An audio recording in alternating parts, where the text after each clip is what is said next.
Programme social review के एक और एपिसोड के साथ मैं हूं आपकी मेज़बान समीन नवाज़। अपने आज के इस प्रोग्राम में हम बात करेंगे मरहूम अदाकार उमर शरीफ की, जिन्होंने पाकिस्तान में मज़ाहिया थिएटर की दुनिया पर एक अरसे तक राज करने वाले फ़नकार की हैसियत से अपना तारुफ करवाया, जिनकी बज़ला संजी, जुमलेबाजी और लतीफ़ा गोई कम उम्र से ही मशहूर थी। उमर शरीफ सिर्फ अदाकार ही नहीं थे बल्कि मेज़बान, फिल्मसाज, हिदायतकार, शायर, मौसीक़ार, कहानी नवीस और मुसव्विर भी थे। 14 बरस की उम्र से ही उमर शरीफ थिएटर से बतौर अदाकार वाबस्ता हुए। उमर शरीफ ने अदाकारी के अलावा बतौर मुसन्निफ और हिदायतकार भी अपने फ़न का लोहा मनवाया। उमर शरीफ ने 70 से ज़ायद ड्रामों के स्क्रिप्ट लिखे, जिनके मुसन्निफ, हिदायतकार और अदाकार वो खुद थे, और इन ड्रामों ने मकबूलियत के रिकॉर्ड कायम किए। उमर शरीफ की यही टाइमिंग और जुमलेबाजी थी जिसने उन्हें बर्र-ए-सग़ीर के मज़ाहिया फ़नकारों में मुमताज़ किए रखा।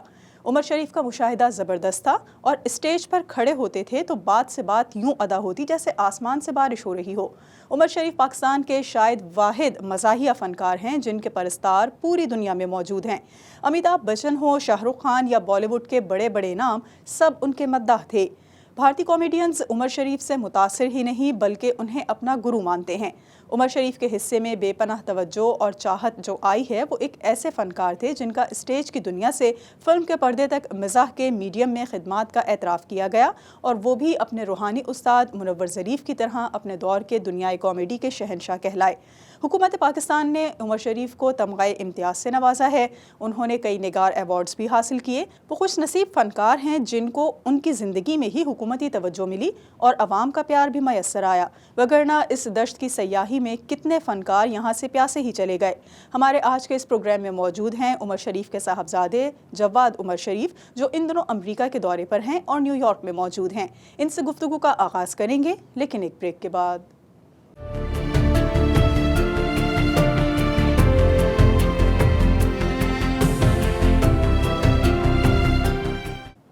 वेलकम बैक नाज़रीन। प्रोग्राम सोशल रिव्यू में एक बार फिर आपको खुशामदीद कहेंगे, और ब्रेक पे जाने से कबल जिस तरह से बात की कि आज हमारे साथ प्रोग्राम में मौजूद हैं उमर शरीफ मरहूम के साहबजादे जवाद उमर शरीफ, जो इन दिनों अमेरिका में हैं। इनसे हमने कुछ गुफ्तगू की है उमर शरीफ के हवाले से, और अमेरिका में इनकी मौजूदगी का क्या सबब है, इस पर भी कुछ गुफ्तगू करेंगे। बहुत शुक्रिया जवाद, आपने वक्त दिया प्रोग्राम के लिए। सबसे पहले मुझे ये बता दीजिए कि आप अमेरिका क्यों आए हैं और इस वक्त अमेरिका में आपकी मौजूदगी की क्या वजूहात हैं? Thank you so much. सबसे पहले तो मैं आपका शुक्रिया अदा करना चाहता हूँ कि आपने मुझे इस शो पे बुलाया। बिल्कुल जैसे पूरी दुनिया में अब्बू के चाहने वाले हैं, उसी तरह से ही अमेरिका में भी बहुत सारे उनके दोस्त हैं, उनके फ़ैन्स हैं, फैमिली है यहाँ पर बहुत सारी, तो उनसे मिलने आया। और सेकेंडली मेरा जो बिज़नेस है, मैं हज पे लेके जाता हूँ लोगों को। वी ऑफ़र हज सर्विसेज, और मेरी जो कंपनी है जिसको मैं रिप्रेजेंट कर रहा हूँ वो है सराजिया ग्रुप ऑफ हज सर्विसेज। और इसका मकसद सिर्फ ये है कि ये सर्विस सिर्फ पाकिस्तानी अमेरिकन के लिए है। ये पाकिस्तान से भी हज पे लेके जाती है, लेकिन specifically America, London, Dubai, Canada से भी ओवरसीज़ पाकिस्तानीज़ को हम हज पे लेके जाते हैं। और हम लोग क्योंकि अल्हम्दुलिल्लाह पिछले 19 साल से लोगों को हज पे लेके जा रहे हैं, तो मैंने इस वजह से कंपनी ज्वाइन की कि क्यों ना हम ऐसा एक काम, एक नेक काम में हिस्सा बने इस चीज़ में। और हमारे कंपनी के जो CEO हैं डॉक्टर मोहम्मद नासिर रशीद साहब और रऊफ़ भाई, ये लोग डॉक्टर साहब जो हैं वो पाकिस्तान के one of the best hair transplant surgeons हैं, जो पिछले 23 सालों से जो है वो सर्जरी कर रहे हैं बालों की, और बहुत अच्छे डॉक्टर हैं और बहुत अच्छे इंसान भी हैं। हमारे फैमिली फ्रेंड्स थे, इस वजह से मैं यहाँ पर आया, और माशाल्लाह लोगों का बहुत प्यार मिल रहा है इस हज के हवाले से। बहुत अच्छी सहूलत है, बहुत अच्छी ईज़ी तरीके से हम लोग हज पे लेके जाते हैं लोगों को। और मैं यहाँ पर उसकी अवेयरनेस क्रिएट करने के लिए आया हूँ, लोगों को बताने के लिए आया हूँ, और माशाल्लाह से लोग बहुत प्यार दे रहे हैं। सबसे खुसूसी बात तो ये कि हम लोग VIP हज सर्विस करवाते हैं, लोगों को VIP तरह से लेके जाते हैं, और वहाँ पर जो प्रॉब्लम्स यहाँ पर आती हैं लोगों को हज पे जाने के लिए, वो हमारे साथ नहीं होती हैं। और हम लोग बेसिकली तो खिदमत करना चाहते हैं लोगों की, और वो कर रहे हैं। जवाद, आपके वालिद ने अपने करियर का आगाज़ एक थिएटर से किया था, तो अब आपका क्या कोई प्लान है थिएटर इंडस्ट्री के हवाले से? आप कुछ करना चाहते हैं मुस्तक़बिल में इसके फ़रोग़ के लिए, इसकी मज़ीद तरक्की के लिए, या थिएटर से मुताल्लिक़ कोई भी काम जो आप चाहते हो आपके फ्यूचर प्लान्स में शामिल हो, वो आप हमसे डिस्कस कर सकते हैं? जी बिल्कुल प्लान्स हैं कि मैं चाहता हूं कि अब्बू के थिएटर को हम रीमेक करें, हम उनको ट्रिब्यूट दें। हम इस काबिल तो नहीं कि वैसा ड्रामा कर सकें, कभी भी नहीं कर पाएंगे, लेकिन एटलीस्ट उसका रेफरेंस देकर हम लोगों को, फैमिलीज़ के लिए जो अब्बू ने थिएटर लिखा था, हम उन फैमिलीज़ को दोबारा कोशिश करेंगे कि हम दोबारा उनको थिएटर की तरफ लेकर आ सकें। साफ़ सुथरा अब्बू थिएटर करते थे, फैमिली वाला प्ले करते थे, फैमिलीज़ बैठ कर इन्जॉय करती थी। तो हम कोशिश करेंगे कि मैं यहाँ काफ़ी लोगों से मिल रहा हूँ जो इसमें इंटरेस्ट ले रहे हैं कि हम लोग थिएटर को बहुत अच्छी तरह से रिवाइव करने की कोशिश करें, एक नए किस्म का थिएटर लोगों के सामने इंशाल्लाह लेकर आएँ। जवाद, उमर शरीफ के इंतकाल के बाद वो इंडस्ट्री जहां उन्होंने सारी ज़िंदगी वक्फ कर दी और एक बड़ा नाम बने इंडस्ट्री में, क्या कभी किसी ने आपसे इस इंडस्ट्री से कोई राब्ता किया हो उमर शरीफ के काम के हवाले से, उसे प्रमोट करने के हवाले से, या जो काम वो करते थे उसको मज़ीद आगे बढ़ाने के हवाले से, कि किस तरह से उसको मज़ीद फ़रोग़ दिया जा सकता है या इस काम को लेकर चला जा सकता है? देखिए, सबसे पहले तो मैं ये कहना चाहूँगा कि मेरे वालिद साहब जो थे ना, वो एक सही मायने में एम्बेसडर थे पाकिस्तान के। वो जहाँ भी गए पूरी दुनिया में अपने से पहले पाकिस्तान को रखा, एक सफ़ीर की हैसियत से ट्रैवल किया अपने हर ड्रामे में। आप अब्बू के जितने भी ड्रामास उठाकर देखें, उसमें पाकिस्तान के लिए मैसेज था और the people of Pakistan, society के लिए मैसेज था। एक ऐसे इंसान, इतने दूरअंदेश इंसान थे कि आज भी उनके जितने ड्रामाज आप उठाकर देखेंगे, उसमें जो मसाइल अब्बू ने 20 साल पहले डिस्कस किए थे, वो आज भी हमारे माशरे में एग्जिस्ट करते हैं। तो अब्बू की जो सोच थी, उनकी जो खिदमात हैं, वो तो मैं जितना मर्ज़ी बोल लूँ वो पूरा नहीं हो सकती। और जितने बड़े वो आर्टिस्ट थे, उनके जाने के बाद एक ऐसा खुला हो गया है जो कभी पुर नहीं हो सकता। और काफ़ी लोगों ने कांटेक्ट किया, लोग आते हैं और लोग बहुत प्यार करते हैं, बहुत मोहब्बत करते हैं अब्बू से। बल्कि इनफैक्ट अभी रिसेंटली फ्यू मंथ्स बैक मुझे एक दिल्ली में एक यूनिवर्सिटी है, उन्होंने कॉल की और वो अब्बू का एक बहुत फेमस प्ले है बकरा किस्तों पर, उसको रीमेक करना चाह रहे थे। तो वो परमिशन चाह रहे थे और मैंने उनको दी है परमिशन कि आप बिल्कुल इसको कीजिए, लेकिन इसको इस तरह से कीजिए जिस तरह से ये हुआ है और डिज़र्व करता है प्ले। तो बहुत लोगों की मोहब्बत रही है, बहुत प्यार रहा है। और इंशाल्लाह ताला उनका काम, वो जितनी छोटी उम्र में इस दुनिया से चले गए, मेरे ख्याल से वो अपनी एज से डबल एज का काम कर गए हैं और आने वाली नस्लें उनका काम याद रखेंगी, उनको फॉलो करेंगी। जब भी थिएटर का नाम आएगा, जब भी कॉमेडी का नाम आएगा, अब्बू की खिदमात को फरामोश नहीं किया जा सकता। जवाद, उमर शरीफ भारत में भी इतने ही मकबूल थे जितने पाकिस्तान में या दुनिया के किसी भी मुल्क में जहाँ जहाँ उर्दू बोली और समझी जाती है, उमर शरीफ ने मकबूलियत के रिकॉर्ड कायम किए हैं। लेकिन उमर शरीफ के बाद, उनकी इंतकाल के बाद, भारतीय फ़नकारों में से क्या कभी किसी ने आपसे रब्ता किया या आपके किसी फैमिली मेम्बर से कोई कांटेक्ट किया हो कि कोई ऐसा अधूरा काम जो आपके वालिद छोड़ गए हों, पूरा ना कर सके हों इस इंडस्ट्री के हवाले से, तो आपको कभी भारतीय इंडस्ट्री से कोई ऑफ़र हुई वो काम पूरा करने की, या ऐसा कोई वादा किया गया हो उनकी जानिब से? देखिए, मैं फिर वही बात है कि जितना अब्बू को प्यार पाकिस्तान में मिला, उतना ही बॉर्डर के उस पार इंडिया से भी मिला। और वहाँ के आर्टिस्टों ने भी बहुत अब्बू को प्यार किया, बड़ी इज़्ज़त की अब्बू के काम को सराहा। यानी कि जहाँ पे भी हुआ, उन्होंने इंस्पिरेशन के तौर पे अब्बू का काम भी कॉपी किया, लेकिन एज एन इंस्पिरेशन उसको रखा। तो मुझे याद है कि 2004 में अक्षय कुमार आए थे लाहौर, रॉयल पाम के अंदर हमारी उनसे मुलाकात हुई थी। शिल्पा शेट्टी भी साथ थी। तो उधर अब्बू ने स्टेज पे उनको धागा बांधा था अक्षय कुमार को, और वो अब्बू के बाकायदा एक शागिर्द बने थे, आई स्टिल रिमेंबर। और फिर गोविंदा साहब ने भी अब्बू को इसी तरह से ही, और जॉनी लीवर साहब और जितने भी एक्टर्स हैं, इवन कपिल शर्मा जो हैं, उन्होंने भी अब्बू को अपना उस्ताद माना। और जब अब्बू का इंतकाल हुआ तो सब ने मुझे कॉल्स की, कपिल शर्मा साहब ने भी कॉल की मुझे और कंडोलेंस किया, जॉनी लीवर साहब ने भी, सबसे मेरी बात हुई। और जितने भी लोग थे, वो ज़ाहिरी बात है, एक इतना बड़ा आर्टिस्ट जब इस दुनिया से चला जाता है तो ये आर्ट का नुकसान हुआ है, ये किसी एक फ़र्द, एक वाहिद का नहीं, ये पूरे आर्ट का, पूरी कम्युनिटी का नुकसान है। और सब इस पे अफसरदा थे और सब ने मुझे ये कहा कि हमारी कभी आपको ज़रूरत हो किसी चीज़ में तो हम लोग सब आपके लिए हैं वहाँ पर। और मुझे ऐसा लगता है कि अब्बू का जो काम है वो ज़िंदा रहेगा। अब्बू का एक शेर है जो मैं यहाँ पर कहना चाहूँगा, जो अब्बू ने ख़ुद लिखा था अपनी फ़िल्म मिस्टर चार्ली के अंदर, कि मैं तो खादिम हूँ आपका पुराना, काम मेरा सबको हंसाना, हंसा हंसा के मर जाऊंगा, भूल नहीं पाएगा मुझको ये ज़माना। तो ये ज़माना नहीं भूलेगा उनकी सर्विसेज को, उनकी खिदमात को, उनकी इंसानियत को, उनकी कॉमेडी को, उनके ह्यूमर को, उनके जज्बे को, उनकी इंसानियत को, उनके किरदार को, उनके किए हुए कामों को, उन्होंने जो मुतारिफ़ कराया इस दुनिया में। थोड़े से टाइम के लिए वो आए थे, लेकिन जो वो करके गए हैं वो आने वाला वक्त याद रखेगा। ठीक है जवाद, हमारे साथ आप मौजूद हैं, आपसे कुछ मज़ीद गुफ्तगू भी करेंगे उमर शरीफ मरहूम के हवाले से और उनके कामों के हवाले से। हमारे साथ रहिए एक ब्रेक के बाद।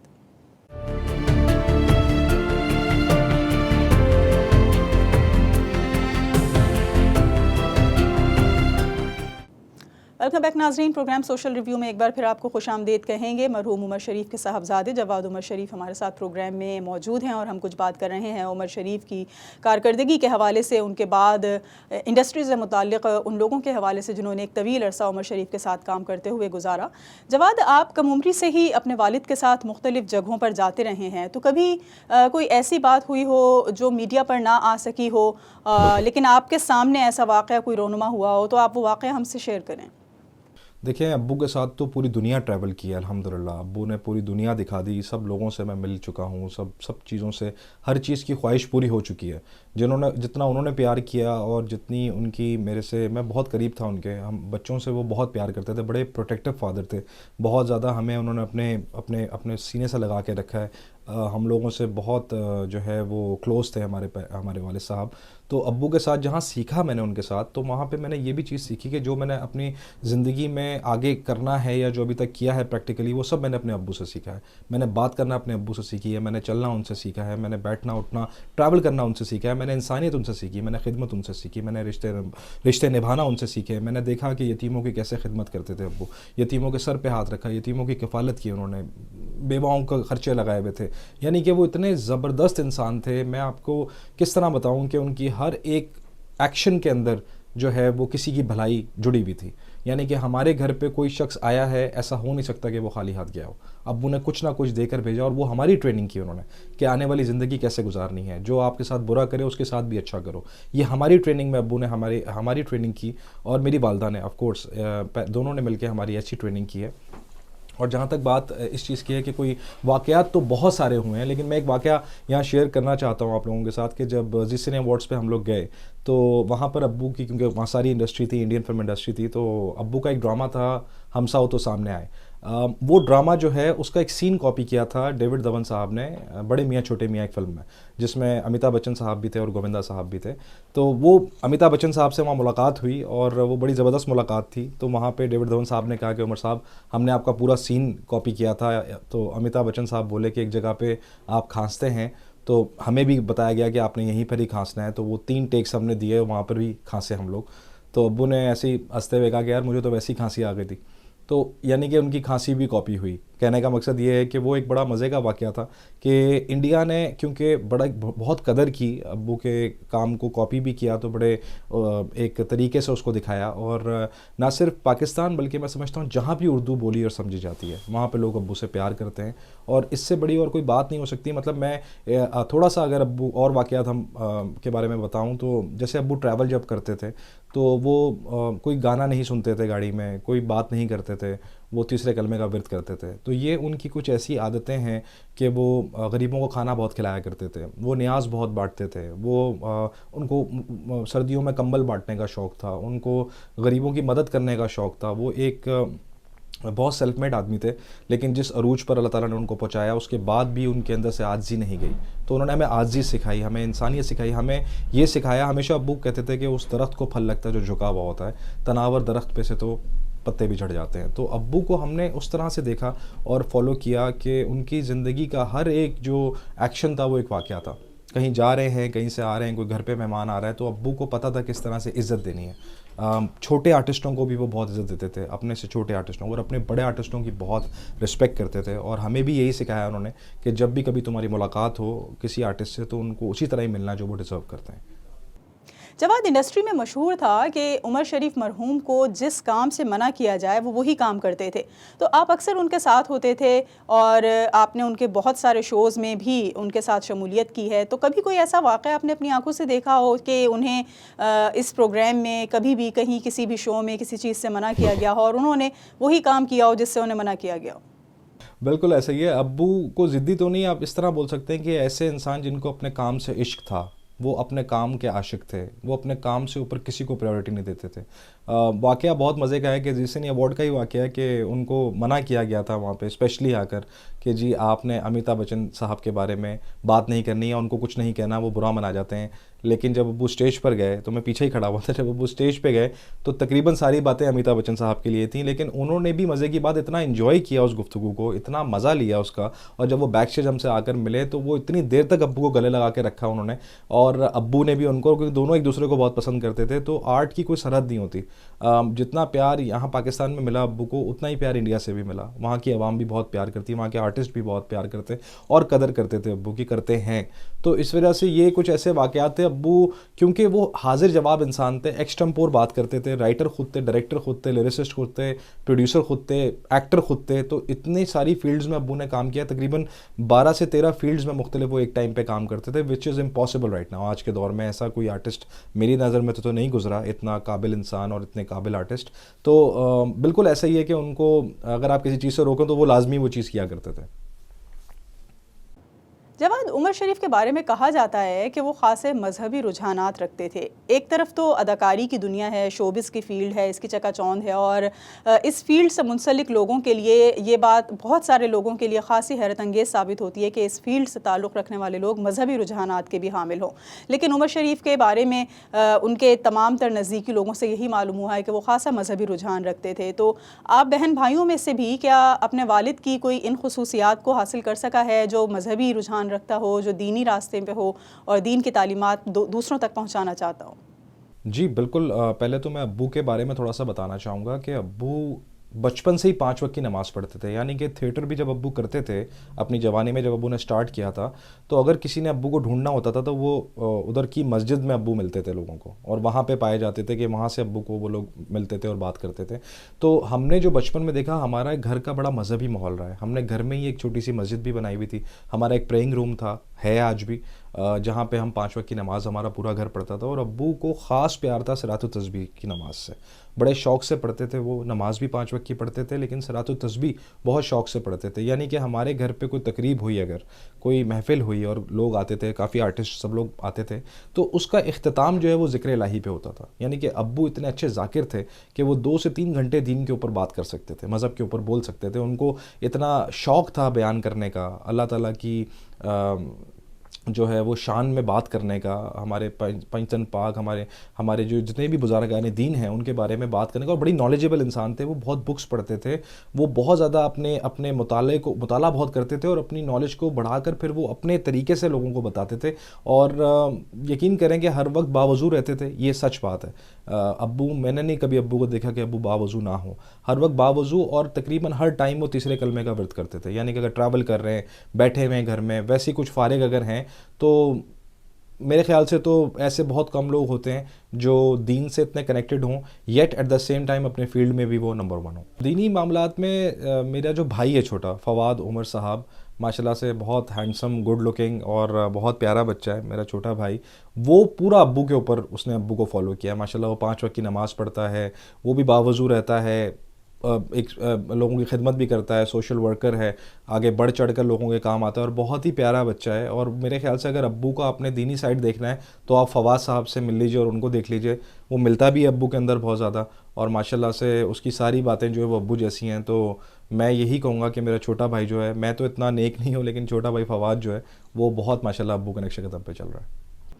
जवाद, जैसे आपने बताया कि आपके छोटे भाई समाजी कामों में उमर शरीफ को फॉलो करते हैं, आप अपने वालिद की समाजी सरगर्मियों के बारे में कुछ बताएं हमारे देखने वालों को कि वो कौन कौन से समाजी काम हैं जो उमर शरीफ ने अपनी ज़िंदगी में शुरू किए और जारी हैं। जी बिल्कुल। मेरे अब्बू जहाँ पर एक फिलैंथ्रोपिस्ट थे, एक आर्टिस्ट थे, एक राइटर, डायरेक्टर, एक कॉमेडी किंग मिस्टर उमर शरीफ साहब थे, वहाँ पे वो एक बहुत बहुत बड़े सोशल इंसान थे, सोशल वर्कर थे। एक ऐसा इंसान जिसने सारी ज़िंदगी जो है NGOs के साथ टाइम अपना गुजारा। अब्बू ने कभी किसी NGO को मना नहीं किया। बिलीव करें कि जब भी किसी ने अब्बू को कॉल किया और किसी नेक मकसद के लिए बुलाया, अब्बू ने ना कभी कोई चार्ज किया, ना कुछ किया, बल्कि बढ़ चढ़ कर उसमें हिस्सा लिया। और मैं तो बल्कि इसमें नाम भी ले सकता हूँ कि शौकत खाना, इंक्लूडिंग शौकत खाना में लॉट ऑफ NGOs जिनके साथ अब्बू ने 12 से 15 साल मुसलसल काम किया। बल्कि मुझे याद है, यहाँ मैं एक वाक़या भी बताना चाहता हूँ कि अब्बू का बाईपास ऑपरेशन हुआ था, ओपन हार्ट सर्जरी हुई थी 2004 में, और ज़लज़ला आया था 2005 में। तो डॉक्टर्स ने अब्बू को एडवाइस किया था कि आप बेड रेस्ट लें फॉर 6 मंथ्स एटलीस्ट। लेकिन जब ज़लज़ला आया तो अब्बू ने कहा, जवाब मेरे कौम की मुझे ज़रूरत है, मुझे जाना है और मुझे फ़ंड रेज़ करना है। तो अब्बू गए थे ज़लज़ले में, और अब्बू ने वहाँ जाकर फ़ंड रेजिंग भी की थी, अपना हिस्सा भी लिया था उसमें बढ़ चढ़ कर। तो हमने तो यही देखा है कि अब्बू ने हर मौके पे, जब भी कभी किसी को ऐसे कौम को ज़रूरत पड़ी है कि जी कोई मुश्किल वक्त आया है, अब्बू उन आर्टिस्टों में से जो सबसे पहले जाकर आगे लाइन में खड़े होते थे। जवाद, अपने वालिद के किसी ऐसे काम के बारे में भी बताएं जो इस दुनिया से चले जाने के बाद उनके लिए सदक़ा जारिया हों, कार खैर के वो काम हों और लोग उससे आज भी मुस्तफ़ीद हो रहे हों। बिल्कुल मैं यहाँ पे बताना चाहूँगा हमारे देखने वालों को कि अब्बू ने एक हॉस्पिटल बनाया था कराची में, माँ हॉस्पिटल के नाम से। ये उनका ऐसा एक ख्वाब था जो उनकी ज़िंदगी में तो पूरा नहीं हो सका, लेकिन अब्बू अब क्योंकि नहीं है इस दुनिया में और मैं अब उमर शरीफ वेलफेयर ट्रस्ट का चेयरमैन हूँ, तो मेरी ख्वाहिश है और मेरा अब यही एक मिशन है कि उनके जो ख्वाब अधूरे रह गए थे उनको पूरा करना है। 200 बेड का हॉस्पिटल औरंगी टाउन में अब्बू ने बनाया था माँ के नाम से, और उसको अब कंप्लीट करना है इंशाल्लाह ताला। और मेरी ये ख्वाहिश है कि उनका बेटा होने के नाते जो उनके सोशल वर्क के काम थे, जो उनकी खिदमात थी, जो वो करते थे, वो मैं एटलीस्ट पूरा करूँ और हर शहर में एक हॉस्पिटल बनाऊँ, हर शहर में एक स्कूल बनाऊँ अब्बू के नाम से, ताकि लोग जो हैं वहाँ पे एजुकेशन हासिल करें, हमारा मुल्क तरक्की करे। और उमर शरीफ साहब के नाम से हर हर शहर में एक एकेडमी होनी चाहिए for the arts, for the people who want to learn theatre, for the people who want to do acting. वो आएँ और सीखें उनके काम से, उनके किए हुए कामों में से अपना अपना फ़न जो है उसमें से निकालें और आगे बढ़ें अपनी ज़िंदगी में, रोज़गार फराहम हो लोगों को। और उमर शरीफ वेलफेयर ट्रस्ट अब्बू ने जब बनाई थी तो उसका मकसद सिर्फ एक ही था, वो ये कि अब्बू हमेशा कहते थे कि माँ की जो खिदमत है और माँ की जो अज़मत है उसका कोई नेमुल बदल नहीं। हमारी अम्मी ने हमारी तरबियत ऐसी की है, सारा क्रेडिट मेरी अम्मी को जाता है, जिन्होंने हमारी तरबियत ऐसी की कि हम अब्बू के नक्शे कदम पे चलने के काबिल हुए। माँ के हवाले से मैं बिल्कुल यहाँ अपने नाजरीन को बताना चाहता हूँ कि अब्बू ने एक शेर लिखा था माँ के लिए कि मेरी आँखों को तेरी आदत है, मेरी आँखों को तेरी आदत है, तेरा चेहरा मेरी इबादत है, तो दुनिया में है रब की पहचान, मेरा ईमान है मेरी माँ। तो मैं ये समझता हूँ कि हर किसी की माँ जो है वो सबकी माँ एक जैसी होती है। हम सबको अपनी माँओं की खिदमत करनी चाहिए, उनकी दुआ लेनी चाहिए, उनके काम आना चाहिए। जितना भी हमारी इस दुनिया में आने का मकसद अगर कोई है अल्लाह ताला की इबादत करने के बाद, तो वो माँ बाप की खिदमत होना चाहिए। और कोशिश करनी चाहिए कि जब तक आपके वालिदैन में से कोई हयात है, जितनी उनकी खिदमत करें वो कम है। उनके आगे बिल्कुल मत बोलें, उनके ग़ुलाम बन जाएँ तो दुनिया आपको बादशाह बना देगी इंशाल्लाह। प्रोग्राम के आखिर में जवाद, आप कोई पैगाम जो देना चाहें अपने देखने वालों को? जी बिल्कुल, मैं आखिर में यही पैगाम देना चाहता हूँ कि आप जब भी मेरे वालिद साहब की कोई फ़िल्म देखें, कोई टीवी शो देखें, उनका कोई स्टेज ड्रामा देखें, जितने भी उनके चाहने वाले हैं, उनके प्यार करने वाले हैं, उनकी मग़फ़िरत की दुआ ज़रूर कीजिएगा, क्योंकि यही चीज़ है जो उन तक पहुँचेगी। उनको अपनी दुआओं में याद रखिएगा। उन्होंने सारी ज़िंदगी आप लोगों के चेहरों पे मुस्कुराहटें लाई हैं। अब जब भी हम कभी दुरूद शरीफ पढ़ते हैं, कलमा पढ़ते हैं, कुरान शरीफ पढ़ते हैं, उनको ज़रूर पढ़ के बख्शिएगा। सिर्फ यही पैगाम है। Thank you. बहुत शुक्रिया जवाद आपका प्रोग्राम में शिरकत के लिए। पाकिस्तान में स्टेज ड्रामों की तारीख उमर शरीफ के बगैर यकीनन अधूरी रहेगी। उन्होंने उर्दू ज़बान पर मबनी ख़ास मिजाज के ड्रामों और लहजे को फ़रोग़ दिया।